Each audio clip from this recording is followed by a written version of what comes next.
ng lamig ngayon sa Atok Benguet na pumalo na kamakailan sa 5 degrees Celsius.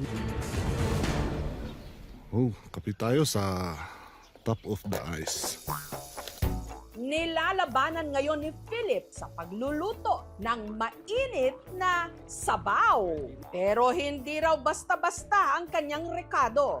Ang paborito niya kasing isahog sa kanyang sinabawan, bungsos o binurong bituka ng baboy. Ang bungsos ay naranasan kong matikman nung magkaroon ng singa o yung tinatawag na ritual and sacrificial feast sa amin. Sa baboy na kinatay may tinatanggal na parte ng intestine na itinatabi. Para siguruhing malinis, si Philip mismo ang naghahanda ng kanyang bungsos. May mga dumi pa na hindi naaalis kaya ating aalisin. Ang nilinis na bituka ng baboy, sunod na nilamas ng asin. Pwedeng gamitin kahit anong container. Pwedeng latap, basta takpan ng mabuti. After 3 to 5 days, pwede nating i-check kung okay na yung fermentation niya. Malalaman daw kung handa na ang bungsos sa pamagitan ng amoy nito. Parang amoy nung bulok na karne. Karamihan puputi yan, tapos lulubo ng konti.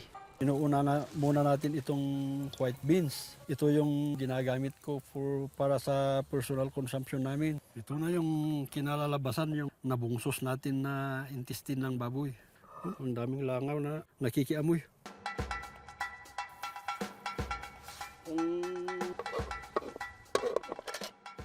Iba talaga yung amoy, pero wag mong isipin yung amoy.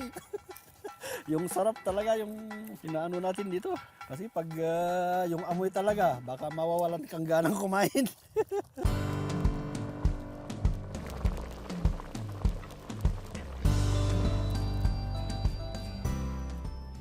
Pwede na. Ang mga gulay na ipinansahog niya galing mismo sa kanilang bakuran. Dito kasi mas fresh yung nakukuha dyan sa garden. Tapos timplahan natin ng konting asin para may lasa.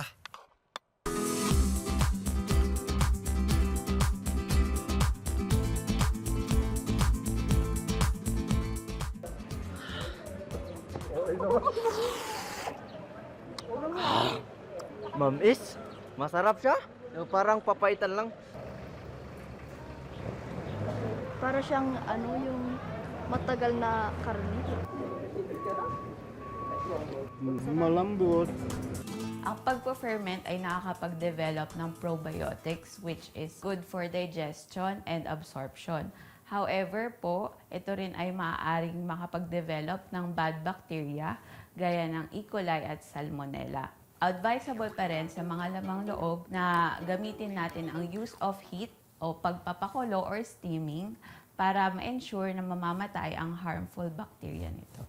Ang nagpapainit naman sa sikmura ng mga jeepney driver sa terminal na ito sa Baguio, ang specialty ni CJ na kung tawagin, kaluskus.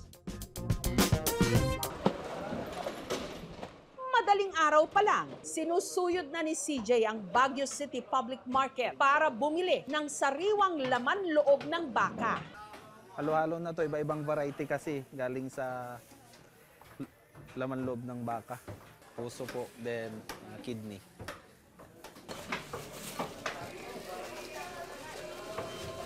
So ito na yung mga first batch ng palengke natin ngayon. Hinugasan niyang mabuti ang laman loob ng baka. Iginisa. And number 1 na pinalagay pang pakulay is aswete po.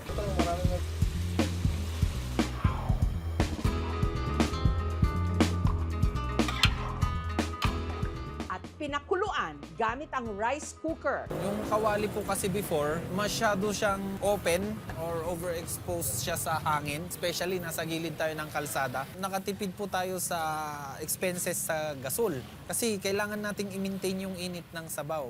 Ang karne, ginupit-gupit ni CJ ng maliliit para raw madaling nguyain ng kanyang mga customer.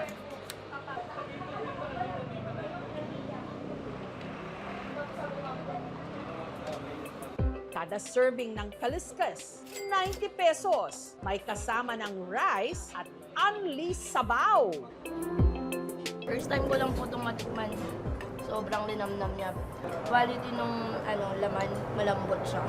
Ang kaliskas, putahe na natutunan raw niya sa Pangasinan. Nung bata po ako, pag nagbabakasyon po kami sa Pangasinan, sinasama po ako ng mga pinsan at kuya ko na kumakain every morning doon sa Kaliskisan doon. Naibigan ko na siyang kainin. May mga celebrations po, linuluto ko na siya, birthdays ng anak ko. Kaya ito rin daw ang naisip niyang itinda nung nagtayo siya ng karinderya. Naisipan ko, since nasa Burnham ako, maraming namamasyal na turista, ba't di ako maglagay ng kumukulong sabaw sa harap? Hanggang sa ang mainit na sabaw ng kaliskas pumatok sa malamig na klima ng Baguio. Kung dati, 3 kilo ng karne lang daw ang inihahanda ni CJ, ngayon umaabot na ng 30 to 40 kilos. Ni-start ko to way back September 2, 2024. First day, wala. Pero hindi ako sumuko. Nakilala, unti-unti na. Actually, ang pagbibusiness is very risky. Huwag po kayong matakot at tiwala lang po sa Diyos.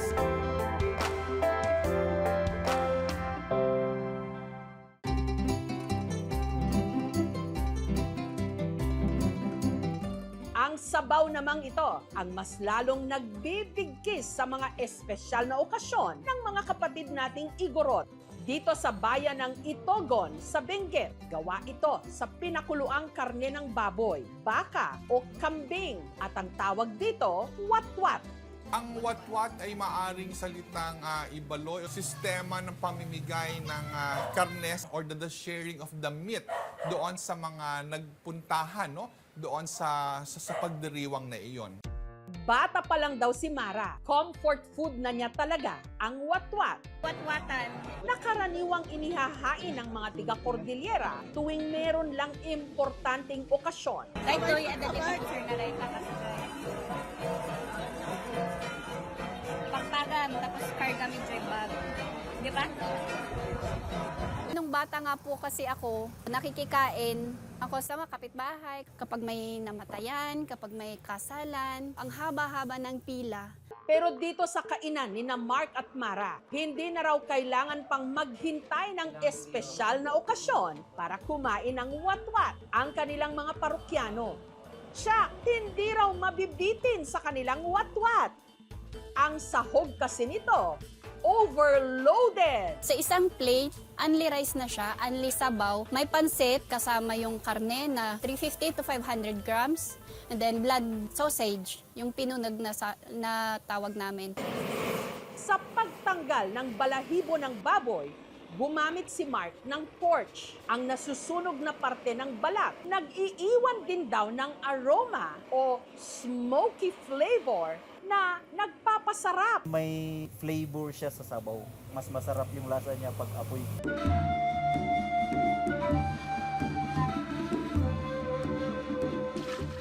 Hindi katulad ng ibang mga sabaw na sangkaterba ang mga pampalasa. Ang nagbibigay lang daw ng flavor sa kanilang watwat, asin.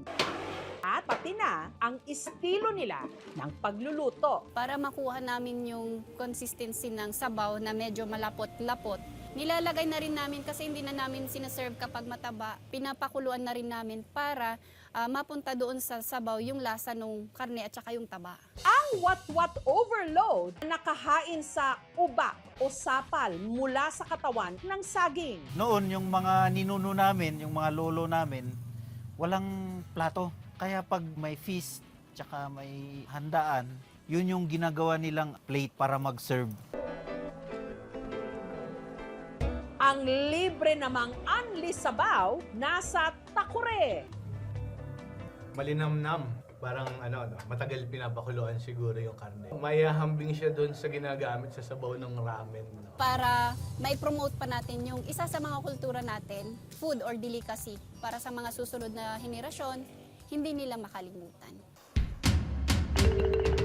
Ang sabaw, hindi lang pampainit.